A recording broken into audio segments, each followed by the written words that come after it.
আমাদেরকে দেখতে হবে যে ইমামে আহলে সুন্নাত আগে যা দেখতেন তার চেয়ে গুণ বেশি দেখতেছেন। কারণ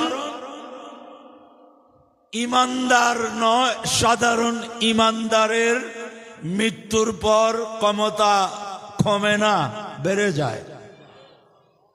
তো ইমামে আহলে সুন্নতের ক্ষমতা কত বাড়বে সেটা আমাদের পক্ষে অনুমান করা সম্ভব নয়। সুবহানাল্লাহ। এটা যদি আমাদের আকীদা হয় তো হুজুর কেবলার জীবদ্দশায় জাহেরি হায়াতে আমরা যেভাবে চলতাম আজকেও তো সেইভাবেই চলা দরকার। হুজুরের ওরসে পাকে এসে এদিক সেদিক হাঁটাহাঁটি করা, চলাফেরা করা, এটা ওরসের মকসদ নয়।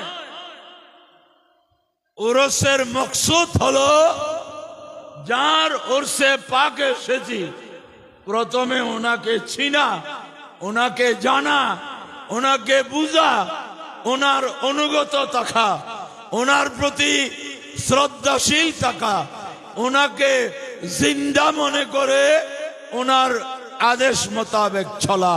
এটাই হচ্ছে বার্ষিক ওরসে পাকে ভক্ত মুরিদদেরকে নতুন ভাবে নবায়ন করা। এটা না হয় মুরিদ কাকে বলে? আমরা বলি মনে মুরিদ মানে শুধু হাতে হাত দিলাম, মুখে মুখে কিছু বললাম, তারপর ওজিবে কালাম যা পড়লাম।